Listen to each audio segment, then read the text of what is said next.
ditanya tentang sejarah, ya kalau dibuka dikit aja mungkin biar jos lah, ya kan gitu. Elo sama Elo Rewa, pahlawan pendidikan di Kabupaten Tanjung Jabung Timur. Beliau adalah Bapak Wargo. Selamat datang Pak Wargo. Selamat. Terima kasih. Selama ini masyarakat sering mendengarkan nama Pak Wargo gitu, sering mendengarkan Pak Wargo di PSHT, sering mendengarkan Al-Mujadid bahwa itu Pak Wargo dan sebagainya. Sebetulnya ceritanya seperti apa Pak? Jadi kemudian Bapak bisa masuk dunia pendidikan, bisa di PSHT, bisa ini. Mungkin agak panjang tapi coba diambil dari sisi pendidikan dulu, seperti apa?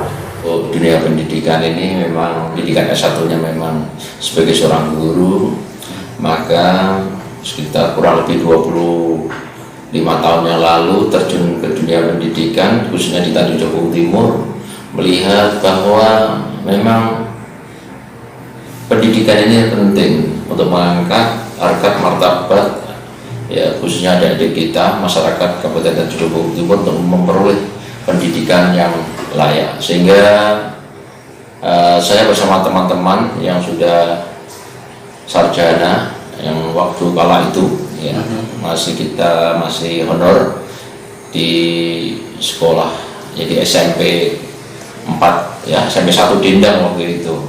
Jadi betul-betul terpanggil kawan-kawan untuk meningkatkan kualitas pendidikan dengan cara ya meningkatkan pendidikan di setingkat di atas SMP waktu itu, tahun 2000-an, sekitar tahun 2000-an itu.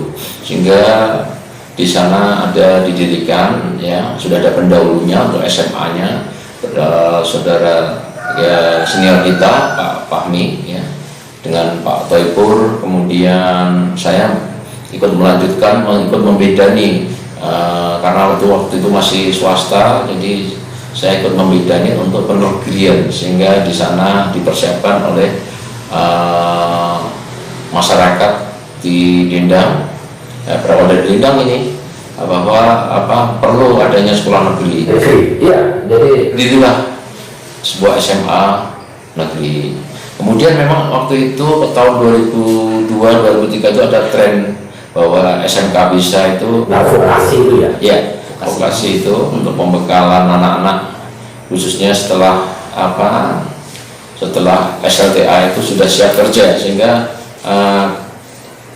kami bersama kawan-kawan yang ada di Dendang itu membidani lagi satu sekolah tingkat atas atau SLTA, SMK waktu itu, untuk merintis ya, namanya pun perintis, sehingga terbersit, wah ini dunianya ini memang mulai mesin ini mulai digandrungi, jadi kita ambil jurusan mesin, dan alhamdulillah sekarang juga menjadi SMK 5, jadi negeri. Iya, jadi negeri, karena waktu itu Bapak Kepala Dinas yaitu waktu itu Pak Parno untuk minta boleh dinegerikan itu, karena ya mengingat menimbang tentunya kalau swasta itu kami belum mampu untuk melayani seperti sekolah-sekolah yang di kota itu biasanya yayasan kuat, kalau ini yayasannya tidak kuat, sehingga memang perlu dilepas untuk jadi negeri, sehingga kita dengan negeri ini fasilitas alhamdulillah betul di SMK 5 yang sekarang ya itu sudah mulai bagus, dan itu menjadi kenangan bahwa kita ikut membidani aja. Kembali lagi, ini Jambi, ini Sumatera ya. Pak Wargo sendiri kan dari Jawa kan ya. Nah, itu ceritanya di mana sih? Kan dari Jawa, kemudian tahun berapa ke sini, kemudian itu kira-kira seperti itu. Ibarat kita ini ya merantau. Kita merantau ini memang ada saudara yang di daerah Terang. Merantau, iya merantau. Bukan Terang, bukan. Tahun berapa itu Pak? Saya tahun 98 masuk ke Jambi, 98 ya Jambi. Iya, kemudian mulai berkecimpung di dunia pendidikan tahun 2000, itu dimulai dari SMP 1 Dendang. Waktu itu status Pak Wargo bujangan, sudah beristri atau sudah PNS, kemudian pembedaan itu seperti apa? Ya, kami perantauan, sehingga kami bisa dibilang bujangan. Bujangan aja itu. Ya, mungkin bujang lapuk lah. jadi punya cerita panjang sehingga Singkatnya seperti apa cerita singkat? iya, bahwa di tahun-tahun itu waktu itu masih awal pemekaran, jadi tahun 99 itu pemekaran Kabupaten Tanjung Jabung Timur, sehingga memang perlu kesentuh oleh pemikiran-pemikiran dunia pendidikan ini. Memang waktu itu luar biasa tuntutan, kalau begini-begini terus tidak mungkin kita akan maju, karena kemajuan suatu daerah itu ditentukan oleh pendidikan juga. Ada namanya IPM, Indeks Pembangunan Manusia, itu yang menjembatani untuk dinamakan sejahtera atau tidak itu. Sehingga saya dengan bersama kawan-kawan yang mempunyai akademisi lah istilahnya, bahwa kita penting untuk mempunyai mendirikan sekolah-sekolah, lembaga ya, sekolah mulai SLTA sampai ke jenjang pendidikan tinggi. Dan alhamdulillah cita-cita itu terwujud dengan adanya sekolah tinggi ilmu ekonomi syariah itu. Alhamdulillah. Baik lagi Pak. Ya, emang Pak Margo waktu tahun 2000 punya duit? Memang kalau ukuran duit kita belum, waktu itu masih belum punya. Artinya kan bahwa dunia pendidikan itu identik dengan sarana prasarana dan infrastruktur, dan itu butuh duit. Ya. Terus ngakalinya kebutuhan itu. Wah, ini menarik sekali ini. Kalau cerita masa lalu ini, karena memang kita dituntut keikhlasan ya, keikhlasan berbuat, dan memang ternyata tidak semuanya harus pakai duit. Tapi kan bisa dikonversi duit itu kan? Iya, memang begitulah sebenarnya. Tapi normalnya, karena ada di dindang itu ya, ada ruang-ruang kosong yang memang ditinggalkan oleh bisa dibilang itu sarana publik, kemudian dijadikan untuk sementara sebagai kelas-kelas untuk kita, ya, untuk ini. iya. Dan itu awalnya. Kalau kita ngomong masalah duit, barangkali itu standar bisnisnya memang seperti itu. Kita harus punya yayasan ini, harus punya duit. Tapi kita yayasan ini modal, bahasanya bisa dibilang tekad, modal dengkul gitu. Ya, berarti nggak ada dibayar. Oh iya, kebanyakan kasusnya seperti itu. Kebanyakan kasusnya adalah ikhlas lillahi ta'ala. Mungkin kalau semboyannya yang cocok itu di sekolah agama itu, Kementerian Agama itu ikhlas beramal, memang ikhlas beramal. Jadi alhamdulillah dengan adanya sekolah-sekolah itu, akhirnya pemikirannya meningkat. Tahun 2003 kita punya SMK yang jurusan mesin dan multimedia, yang sekarang jadi SMK 5 pada tahun 2006. Kemudian alhamdulillah yayasan itu yayasannya yayasan perintis. Kebetulan saya sebagai pembina, ketuanya Pak Dr. Ades Meirensa ya waktu itu, sehingga memang kita didukung oleh orang-orang yang memang punya dedikasi di dunia pendidikan. Alhamdulillah berkembang. Nampaknya cuma Tanjung Jabung Timur yang belum mempunyai perguruan tinggi, sehingga kita terlahir menjadi perguruan tinggi yang termuda di Provinsi Jambi, yang ke-16. Dan setelah itu hanya satu di bawah kita, yaitu Mambaul Ulum di Kota Jambi. Jadi kita ini kampus yang termuda, sudah berumur kurang lebih 10 tahun. 10-an tahun alhamdulillah. Tepatnya tahun 2009 itu tertatih-tatih memang. Waktu itu ya bisa dibilang ilegal, karena memang belum punya izin, sudah banyak mahasiswa, sehingga memang harus berurusan dengan orang yang berwajib, khususnya Kopertais dan kepolisian. Tentu ya perguruan tinggi memang harus, ya waktu itu modal tekad aja. Ya ternyata memang ada yang prinsip, sebuah perguruan tinggi itu tidak boleh melaksanakan atau menyelenggarakan kegiatan kecuali sudah mempunyai izin penyelenggaraan. Nah kita belum, tapi modal semangat, mahasiswanya sudah ada, izin tidak keluar-keluar, akhirnya ibarat ya bisa diibaratkan kita itu mengumpulkan semut menjanjikan gula. Ya, gulanya tidak datang, semuanya yang merebuti kita. Saat Pak Margo berjuang di dunia pendidikan, tadi disampaikan ikhlas beramal ya gitu. Tapi yang kebutuhan rumah tangga untuk makan, untuk bersosial dan itu kan perlu ya. Betul. Bukan hanya Pak Wargo saja, ya kan kawan-kawan yang lain pada saat berjuang. Itu cara mengatasinya seperti apa? Ya. Kalau saya secara pribadi memang dari ya keluarga yang ya mungkin cukup lah untuk apa hari-hari saya, jadi saya dengan apa istri tentunya karena komit bahwa kita ini mempunyai background pendidikan, tentu saya akan berjuang lewat pendidikan dan alhamdulillah yang tidak apa kalah pentingnya adalah dukungan orang tua.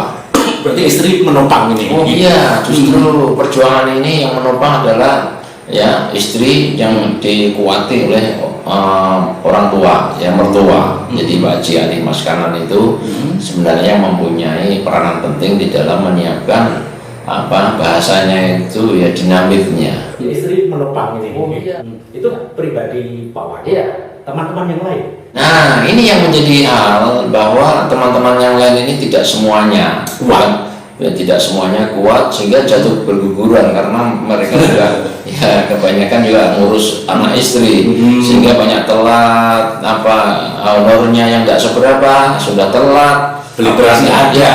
ya beli yang ini perlu kesahnya tentu ya korbannya banyak yang nggak kuat lah kalau apa ini kalau kita memang nggak di backup dengan apa finansial dari keluarga, kecukupan dari apa finansial keluarga. Itu tadi kalau saya secara pribadi memang sudah bahasanya terlahir dari keluarga Haji Mas Kanan tadi sudah didukung orang tua dan kebetulan memang orang tua itu komit juga dengan pendidikan ya cukup berhasil lah untuk ukuran orang terang itu ya untuk mertua. Jadi beliaulah yang menyiapkan semuanya termasuk apa hari-hari termasuk apa tanah untuk pendidikan itu memang orang tua ya yang pemberian atau hibah dari orang tua untuk sanggup akhirat aja untuk orang tua. Kami tidak pernah mengungkit itu, namun ini karena ditanya tentang sejarah ya kalau dibuka dikit aja mungkin biar jos lah ya kan gitu. Kembaliannya. Ya, kembaliannya. Saat itu Dendang adalah satu kecamatan kawasan perang ya. Di tahun 2000-an banyak tahun gagal juga dia kan ya di daerah satu lagi atau mana daerah itu banyak tahun gagal. Sementara Pak Wargo bersama kawan-kawan ya itu kemudian menginisiasi perjuangan di dunia pendidikan. Support dari masyarakat sendiri seperti apa? Masyarakat umum. Itu luar biasa itu karena ya saya mempunyai jargon atau apa ini kawan-kawan saya bakar semangatnya itu terutama orang tuanya karena saya terlahir dari organisasi besar Persaudaraan Setia Trate sehingga itu untuk memompa semangat karena saya dilahirkan termasuk yang ya senior di Trate ya sehingga saya bisa mempengaruhi cara berpikir mereka orang tua itu wis sing penting anaknya di sekolah anaknya diperhatikan.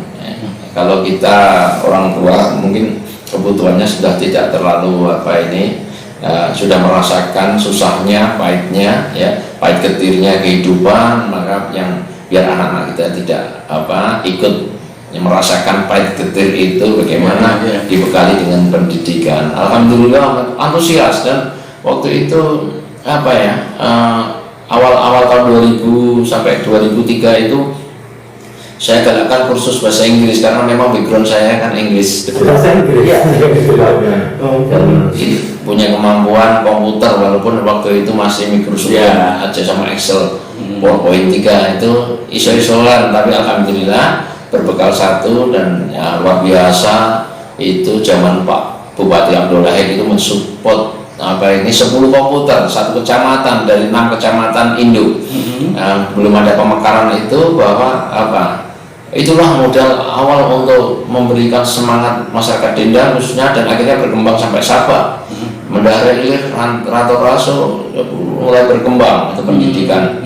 Memang kita tidak seperti Ranto Raso, artinya Ranto Raso itu pendidikannya lebih duluan lebih bagus duluan kemudian disusul Dendang, tapi alhamdulillah dengan adanya program Pak Bupati Abdul Wahid itu, satu kecamatan 10 komputer itu, kemudian saya sebagai instruktur dan pengelola, alhamdulillah didukung, sehingga memang itu yang kita rindukan, hal-hal yang dari pihak pemerintah untuk bisa memfasilitasi, membantu dan untuk sarana prasarananya. Ini bicara landscape ya kabupaten itu, Raso, Dendang itu kan daerah trans ya, pasti kondisi daerah trans waktu itu infrastrukturnya juga berat ya. Kemudian tadi disampaikan menarik kan gitu ya, soal keberadaan PSHT, persaudaraan Setiahati Teratai, itu kan pusatnya di Jawa nih kan ya. Nah, seberapa besar pengaruh PSHT dalam konteks mental spiritual ya? Karena pasti lokasinya ini berat kan gitu ya, tanpa dukungan mental spiritual yang kuat hancur loh kira-kira begitu.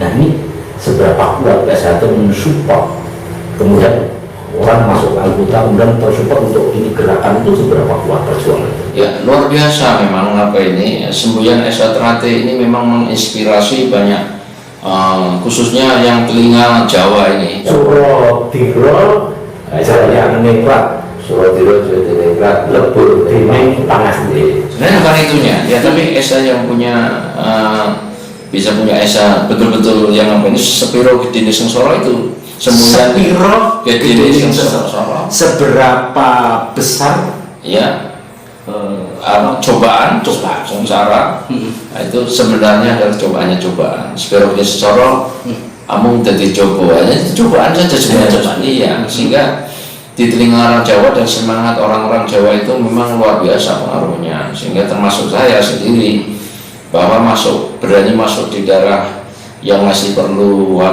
perintisan ini, memang itu bukan sesuatu yang ringan untuk menghadapinya, tetapi butuh perjuangan secara psikologi, kita memang harus siap ya, siap mental. Orang sepertinya kan wah, tapi jalannya sudah bagus, aspal minimal berbatu kan gitu ya, padahal waktu dulu jalannya lumpur, lewat kanal ya, pakai perahu, macam-macam gitu ya. Itu yang terjadi memang dulu memang belum tembus, belum terbuka, belum ada jembatan Teluk Dawan, belum ada jembatan Muara Sabah, sehingga memang kita tergantung oleh pasang surut air ini, luar biasa susahnya memang dulu. Tetapi perjalanan dan pembangunan daerah nampaknya juga ya, walaupun tidak terlalu cepat akselerasinya, tapi cukup minimal memberikan warna untuk Tanjung Jabung Timur, khususnya pembukaan jalan baru itu, akses ini akhirnya yang dulu mungkin ya kabupaten yang terluar, sekarang penyangga untuk kabupaten provinsi Jambi ya, dekat sudah. Kita mungkin lebih dekat daripada Tungkal, bahkan lebih dekat daripada Batanghari, sehingga untuk Kabupaten Tanjung Timur ini kedepannya saya yakin ini daerah menjadi daerah yang tujuan wisata, bahkan mungkin kuliner ini sudah mulai. Kabupaten Tanjung Jabung Timur ya adalah pintu gerbang peradaban ya, kan itu kan. Kalau dulu maksudnya, tapi sebenarnya peradabannya itu sudah cukup tinggi, cukup lama ya. Nah, saya kembali lagi ke Pak Wargo lagi.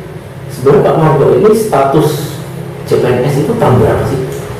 Jadi ya, saya status PNS itu sebenarnya termasuk orang yang beruntung dengan program 100 hari SBY, karena memang waktu itu ya zaman-zaman yang betul-betul tidak ada kolusi, tidak ada nepotisme, itu hanya 2 kali dalam pemerintahan ini, yaitu 99 masa reformasi dan masa 100 hari SBY. Artinya saya termasuk orang yang beruntung di masa 100 hari masa SBY tahun 2000. Istilah beruntung ya? Beruntungnya itu bahwa ya dulu untuk mencapai PNS itu ya itu mungkin tidak bisa dibuktikan secara tapi biasanya yang punya duit itu bisa jadi. Tapi alhamdulillah dengan tes murni itu kita bisa masuk ke bursa untuk PNS. Tapi kan memang cerdas kan gitu ya, insya Allah. Nah, tahun berapa itu tadi? Bukan masalah cerdas sebenarnya masalah keberuntungan bahwa bahasa Inggris waktu itu masih jarang. Artinya dengan latar belakang bahasa Inggris, ya, kebutuhan untuk tadi Bahasa Timur, ya, bahkan masih kurang, sehingga tahun 2004 jadi PNS. Ya 2004 tes Oktober per 1 Januari 2005 saya ditempatkan di Bendara Hilir sebagai PNS di Kementerian Agama. Bapak Kementerian Agama? Iya, gitu ya Pak. Dulu Depak, sekarang Kemenak, Kementerian Agama. Ya. Sebelum itu Bapak sudah merintis sekolah-sekolah juga, ya, dari SMP, SMK, SMA ikut membidani, tapi yang paling dominan ada di SMK-nya karena memang saya sebagai kepala sekolah pertama dan sekaligus pendiri Yayasan Perintis yang menjadi penyelenggara sekolah SMK Perintis tersebut. Yayasan Perintis Pembangunan Jambi. Iya, Yayasan Perintis Pembangunan Jambi. Ya. Nah, ini setelah jadi PNS ini, apakah kemudian perjuangannya beralih atau tetap di dunia pendidikan itu masih? Ya, justru dengan jadi PNS ini semakin kuat untuk bercita-cita melanjutkan yang SMK ini, SMA ini kurang lebih 2000-an per tahun itu. Yang ke Jambi itu tidak ada 100 orang yang untuk kuliah di Jambi, sehingga banyak yang belum terwadahi untuk pendidikan tingginya, sehingga tahun 2007 saya dari Mendara itu kuliah S2 di Unjang, ambil teknologi pendidikan. Teknologi pendidikan. Dengan begitu sangat membantu, dan alhamdulillah waktu itu saya S2-nya lulus pertama kali untuk ya ukuran guru di Jawa Timur itu baru S1, saya udah S2, sehingga dengan bekal S2 standar minimal untuk jadi dosen, akhirnya ada kawan dari Jawa, ya, Pak Sisran yang bisa yayasan yang nganggur karena jadi yayasan sekolahnya jadi negeri, yayasannya nganggur, akhirnya untuk dijadikan perguruan tinggi.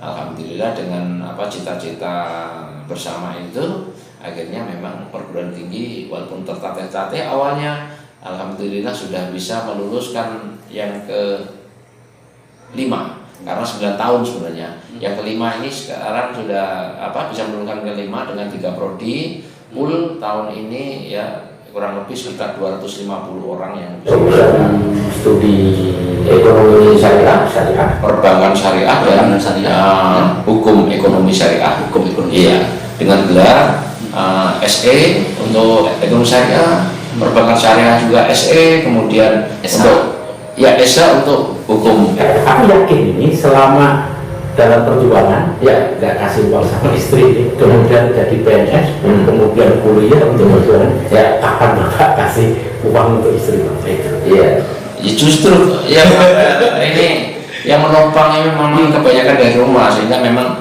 kawan kalau lagi pemula itu ikut saya tertatih-tatih memang. Berarti orang rumah kasih terus ini malah lebih. Iya, karena ya paling tidak ada yang ditunggu. Gitu.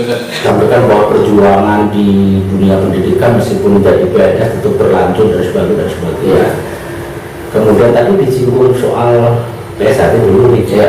Nah, sebenarnya Pak Lampu ini dari ketua PSHT, ya, itu ceritanya seperti apa Pak? Kemudian PSHT ini bahwa ini Persaudaraan Sejati Ternate ini memang sebenarnya sebagai aset yang luar biasa dalam dunia pendidikan itu sendiri sebenarnya, karena di Desa Ternate itu mempunyai karakter ajaran, ya, di situ ajarannya itu untuk menjadi manusia yang berbudi luhur, sehingga tekanannya itu bagaimana menjadikan orang menjadi budi luhur, tahu benar dan salah.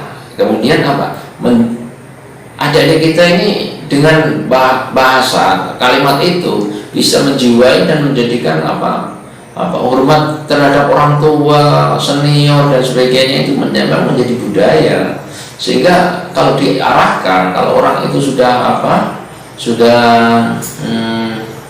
ya bisa dibilang ngerti unggah-ungguh tata krama, ya, attitude-nya tentu menjadikan lebih bagus. Siapa Pak pertama kali yang membawa PSHT di Tanjung Jabung? Nah, saya 10 tahun sebelum saya datang ke sini itu nampaknya sudah ada, tahun-tahun 85 awal itu sudah ada latihan, ya konon itu tinggal cerita bahwa dulu ada Mas Likun yang senior dari Magetan itu, kemudian beliau balik diteruskan oleh saudara ya yang dibuka oleh Mas Banu, kemudian diteruskan secara administrasi buka cabang sendiri di Tanjung Jabung Timur, ada Mas ketua cabang pertama salah Mas Dwiono, Mas kemudian pengurus-pengurus senior itu Mas Sutrisno ya, dan itu orang-orang awal masih,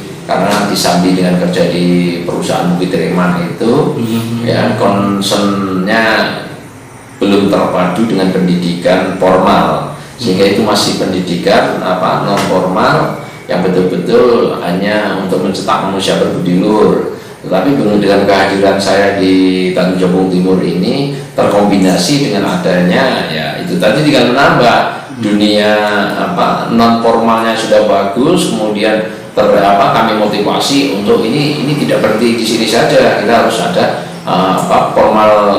pendidikan formalnya, yaitu dengan adik-adik bisa disupport untuk menjadi sekolahnya tidak hanya di SMP, tapi bisa ke SMA. Bahkan sekarang alhamdulillah dengan dengan anak-anak S1 ini yang terutama saya mulai dari pelatih ya wasit jurinya kami support dengan menjadi anak angkat dari Pak Junedi Rahmat dengan dengan JR-nya Junedi Rahmat Foundation-nya, dengan saya sendiri, saya mempunyai anak angkat sekitar 50 orang ini bebas biaya, artinya kalau dikuruskan keuangan ya kuliah bebas biaya ini dari Pak Junedi Rahmat itu kurang lebih juga sekitar 70 orang, saya punya 50 orang, itu pun bisa dikuruskan keuangan bisa hampir 3 miliar itu. 3 miliar. Iya. Siapa yang mampu untuk memberikan itu Pak?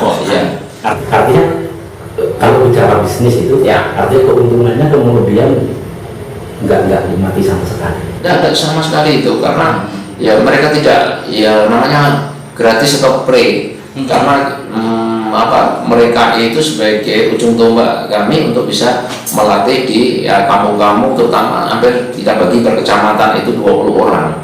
Pak Wargo sendiri didaulat, dipercaya menjadi ketua cabang ya istilahnya, cabang PSHT Tanjung Jabung Timur tahun berapa?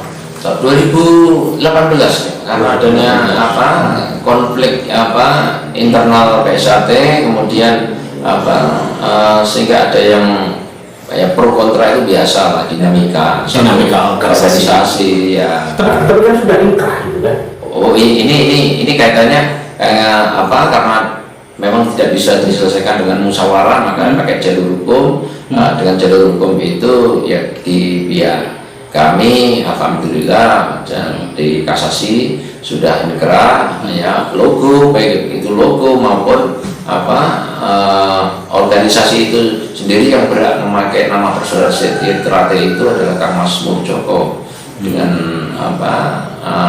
sekarang sudah diakui di AHU, Administrasi Hukum Umum, jadi yang dikeluarkan oleh Kementerian Hukum, ya Kemenkumham, dan alhamdulillah tadi sudah ke Kespampol juga sudah diterima. Namun demikian ada hal yang karena belum mempunyai kepala kantor, maka mungkin suatu saat baru bisa diterbitkan surat SKT, surat keterangan. Ada berapa anggota kira-kira PSHT Tanjung Jabung Timur? Keseluruhan sebenarnya kurang lebih 8.000 orang lah. 8.000 ya.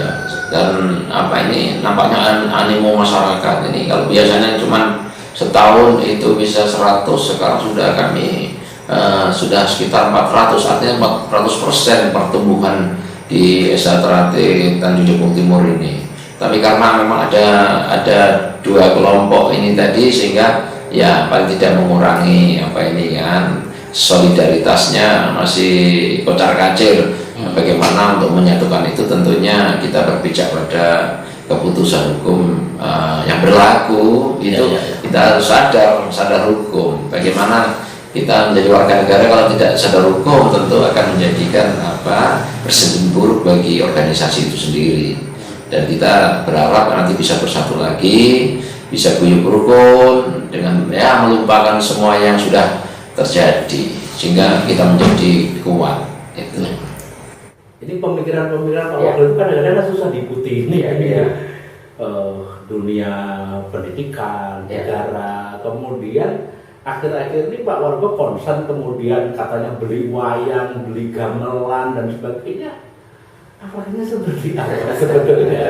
Ini ternyata kita tidak bisa lepas dari budaya. Ada saatnya kita itu bahasanya sepanen, konsentrasi terhadap sesuatu hal. Tapi pada saat tertentu, ya kalau kita usia sudah 50 tahun, ya itu paling tidak kita sudah harus mulai ngerem sesuatu yang memang kita kaderisasi harus jalan, sehingga dalam pendidikan di perguruan tinggi sudah mulai ada kader-kader muda yang bisa menghandle pekerjaan-pekerjaan yang dulu tidak bisa dikerjakan. Dari sisi keuangan mulai mampu untuk sebenarnya sudah mulai mampu untuk dengan jumlah mahasiswa tadi sudah mampu untuk membiayai dapur perguruan tinggi itu sendiri sebenarnya, karena dengan banyak kurang lebih 50 dosen dengan karyawan tetap 7 ini memang harus kita perhatikan juga.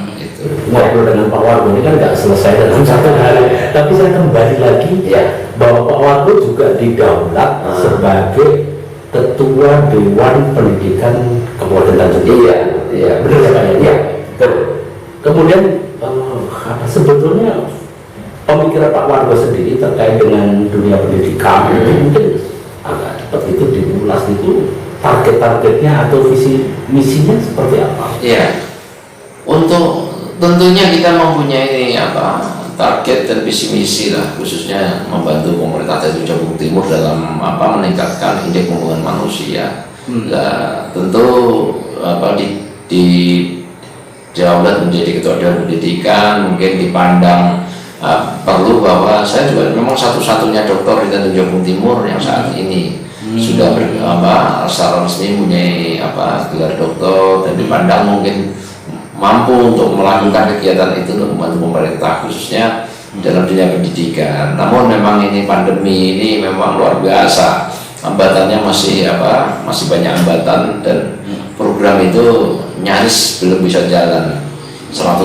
itu belum bisa, sehingga memang masih namanya juga perjalanan suatu kegiatan itu tentu harus didukung oleh finansial atau keuangan dari yang disupport dari pemerintah daerah. Karena ini belum ada support dari pemerintah, jalannya masih manual.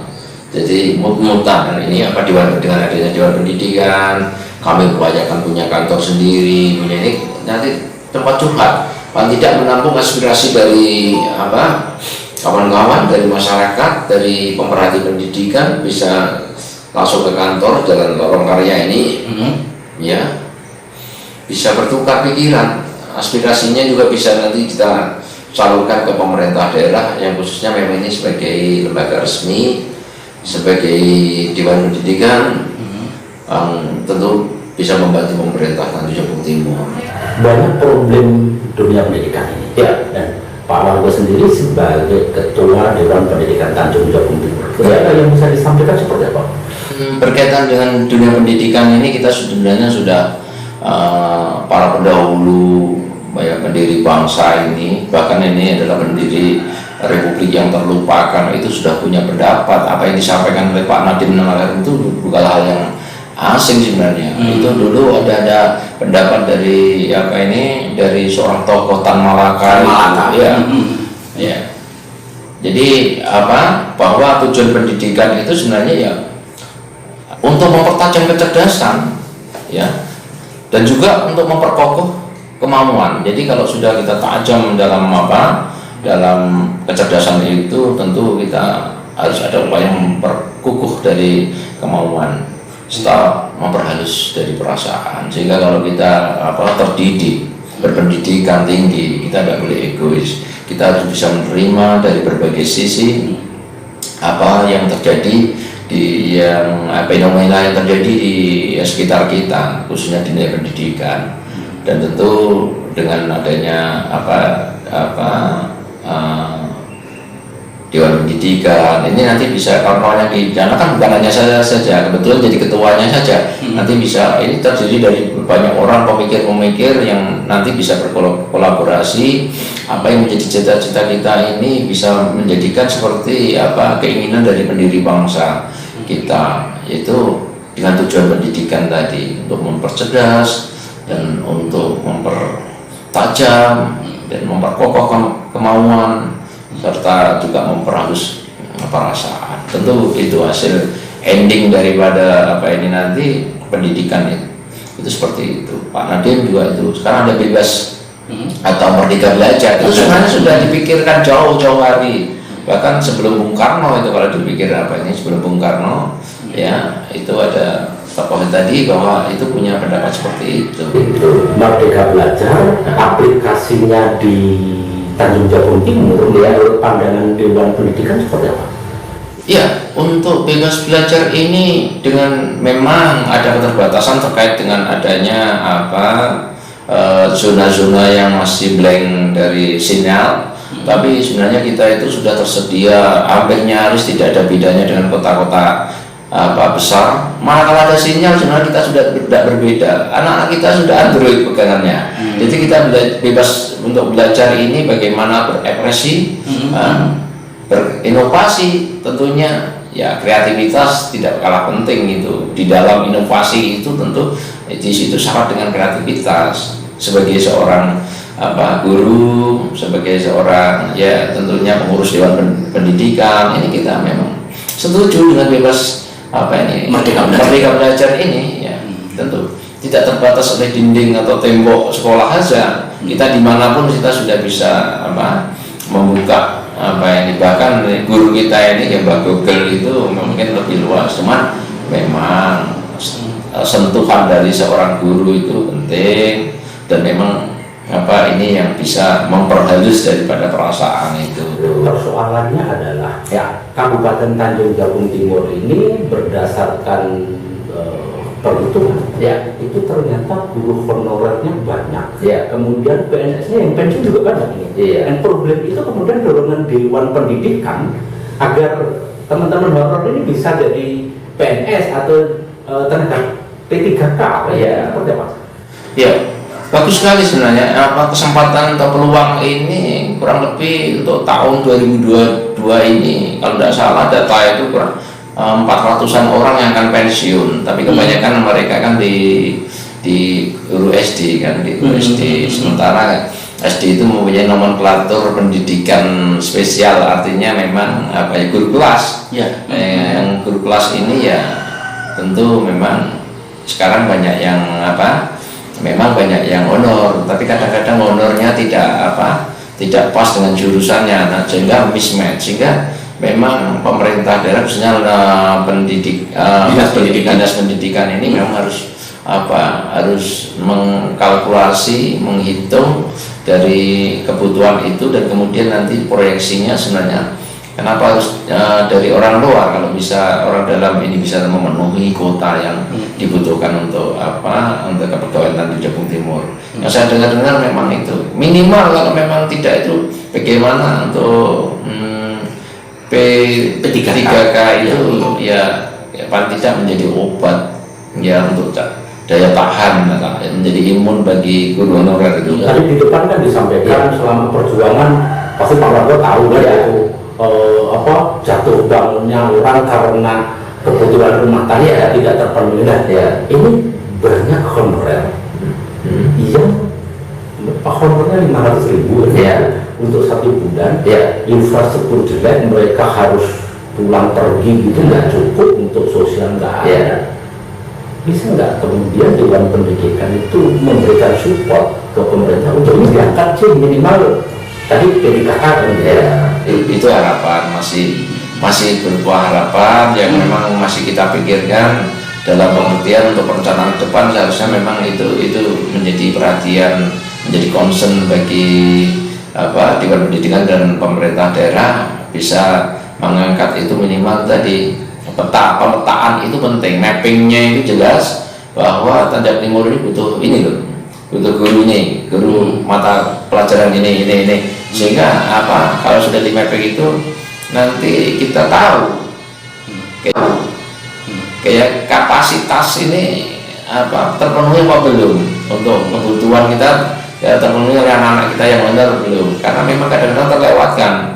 Bahkan sekarang ini untuk menjadi P3K itu aja luar biasa persaingannya. Nah, 2023 ini bahkan yang honor yang tidak S1 aja sekarang sudah eliminir.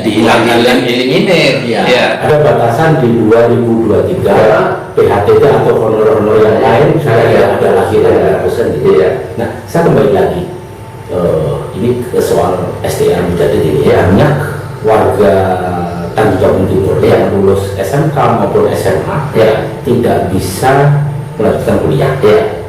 Di sisi lain sudah ada SDA Mujadid yang cukup terbuka untuk mereka. Strateginya kira-kira biar mereka bisa kuliah itu seperti apa Pak? Kira-kira di SDA? Kami dengan mengedepankan promosi dari bahasanya dari mulut ke mulut, kami tidak pasang banner, itu bukan berarti kami sudah mempunyai corongnya kawan-kawan yang dari anggota PNS itu untuk meyakinkan mereka untuk bisa masuk di sekolah tinggi kita, yaitu Sekolah Ekonomi Syariah Al-Mujadid. Jadi bisa perbankan, bisa perbankan. Karena apa? Sebenarnya kita bumdes kita itu banyak yang yang gagal itu karena apa? Karena manajerial atau yang dipengaruhi oleh SDM. Tentu memang kalau perbankan itu orang kan kalau dengar perbankan itu seakan-akan mesti BRI, BNI, BCA-nya, tapi tidak dipikirkan koperasi desanya, bumdes itu sendiri. Dan minimal kalau kita punya ilmu perbankan itu untuk menata manajemen pribadi, manajemen keluarga itu kan tentu nanti dapat pengalaman dari situ. Insya Allah dengan ilmu itulah nanti kehidupan kita akan jadi lebih sejahtera. Itu kata terakhir baik terkait dengan PSHT, terkait dengan Dewan Pendidikan, terkait dengan Pak Warga sendiri, terkait dengan STA Mujadid, kira-kira apa yang disampaikan ke publik? Integrated sebenarnya itu secara koneksitasnya dan jelas bahwa ini sebenarnya adalah dunia pendidikan, bahwa di pendidikan formal tentu jelas itu merupakan pendidikan, dan juga di PSHT juga merupakan pendidikan akhlak kemudian di Dewan Pendidikan itu sebagai bahasa aparaturnya. Kemudian ini sudah terracik teramu sehingga ini menjadikan satu integritas integrating penyatuan dari segala sisi dunia pendidikan. Ini harapan kedepannya bahwa pendidikan itu betul-betul berpengaruh kepada pribadi seseorang. Dengan pendidikan kita bisa mencapai tujuannya, tentunya adalah hidup untuk sejahtera. Yang tadi yang saya sampaikan yaitu tujuan pendidikan adalah membangun kecerdasan dan juga kehalusan, mempertajam masa, dan juga memperhalus perasaan. Ada 3 poin yang kita bisa ambil, bahwa itulah pendidikan. Harapannya adalah tidak mesti uang sebagai kebahagiaan, tapi uang itu bisa menjadikan sarana untuk mendapatkan kebahagiaan itu sendiri. Satu lagi, seorang ketua STA Mujadid ngarit gitu lah, cari rumput pelihara sapi itu seperti apa? Sebenarnya itu sekedar aja, sekedar bagaimana mengajari anak-anak kita itu jangan pandang status kita, tetapi bagaimana perjuangan kita itu militan, bahwa kita bahasa konsepnya bahwa kalau kita itu ngopeni induknya pasti nanti dikasih anaknya. Artinya di situ sumber ekonomi juga. Itu sampingan aja. Memang ada beberapa lumayan. Berapa ekor Pak sekarang? Insya Allah ada 20 20-an 20. ya. Untuk awal perintisan ini sudah kita buatkan kandang yang sudah setara Representatif. ya, representatif dengan untuk kandang-kandang kayak di Jawa itu. Ini breeding kan Pak? Ya, untuk penggemukan, dan juga ada yang induk-induk ini bisa ada anaknya nanti untuk diteruskan. Ini kegiatan mahasiswa nanti kita tunjukkan. Jadi tidak cukup di kampus, tapi bagaimana nanti itu penyaluran yang dari pemerintah daerah itu bisa dikelola oleh manajerial yang bagus dengan tata kelola inilah. Sekarang ini kebanyakan harus mereka bekerja ke orang lain, bisa Ya. bekerja Iya. untuk dirinya sendiri. Iya, hitung-hitung itu kalau kita punya induk 15 itu minimal losing ya, itu saya paling gagalnya 1 atau 2 itu mungkin majer atau tidak bisa beranak. Minimal kita 1 tahun itu tetap itu hampir otomatis itu kalau kita sapi itu. Jadi ini paling tidak nanti lebaran haji kita bisa mengeluarkan itu, paling tidak bisa untuk nambah-nambah ya untuk kebutuhan kampus yang belum bisa ini. Tapi alhamdulillah alumni ini sudah mulai geliat untuk membangun dan ikut partisipasi dalam membangun kampus itu luar biasa. Kalau di Gerage ada Lako, ada kawan-kawan dari Raso, dari ini Sungai Cambang itu pada ngantari pasir ini kayak pengen berbuat sebenarnya. Tinggal kita ini amanah kok tidak, dan kita bisa menyampaikan ide-ide itu atau tidak. Ternyata ya Panja Semarang itu juga sudah berkontribusi, pasir, ada semen datang, ada besi datang. Itu tidak, pendekatannya bukan pendekatan selalu uang, tetapi dengan ikatan alumni ini alhamdulillah. Pak Wanto itu bikin gapura, Bukerta pakai tematik akhirnya dia ada kegiatan yang memang ada kontribusi untuk memperindah kampus itu sendiri. Alhamdulillah bergerak untuk maju terus. Ke anak-anak ya yang pengen kuliah ya bisa melalui ada JRE ya, ada lembaga-lembaga lain yang bisa support beasiswa. Kita pakai itu sistem bapak angkat. Jadi mungkin nanti Pak Bupati punya anak angkat 100 orang atau 200 orang dari kecamatan-kecamatan. Tinggal nanti bagaimana teknisnya, bagaimana Pak Wakil Bupati punya anak angkat, bagaimana Pak Kadis punya anak angkat, atau SKPD lain punya anak angkat. Yang tentunya adalah ini ya kita ikut berperan, berpartisipasi untuk untuk pendidikan Masyarakat Timur. Masyarakat Timur sama-sama untuk mencerdaskan anak bangsa, khususnya masyarakat Tanjung Timur yang masih ya ukuran Jambi ini ada terendah untuk IPM pembangunannya. Dan setelah itu kalau 5 tahun itu sudah saling bergandengan pemerintah dengan lembaga, yayasan, dengan kawan-kawan juga menyadari bahwa tidak sepenuhnya kita bekerja ini selalu hasilnya adalah selalu duit, tapi amal kita tentu kita harapkan untuk masyarakat.